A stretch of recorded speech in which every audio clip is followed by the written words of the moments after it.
Včeraj je bila zelo naporna etapa, drugi del maratonske etape.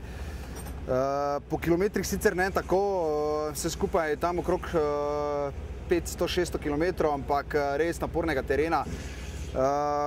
Ves čas sipine, zelo mehka mivka, imel sem dosti problemov pobirati motor, vsakeč, ko sem padel, ne morem ga dvigniti z levo roko, pa ne z desno. Tako da sem skozi mogel nekaj improvizirati, bivak sem prišel okrog 3 zjutraj, tako da potem sem spal kakšno urico, dve, mogoče, potem pa že štart nove etape. Zdaj, če bi to bilo nekaj dni prej, bi najverjetneje odstopil, ampak zdaj, ker pa se bližamo koncu, pa sem stisnil zobe. Hvala Bogu, potem so mi šle razmere danes na roko, ni bilo tako zahtevnega terena, organizator je pol celo prekinil dirko zaradi vročine in naraslih rek, tako da borim se do konca, jutri je zadnji težki dan, 1000 km na sporedu, potem pa sobota, no, in upam, da se prebijem do Rosarja.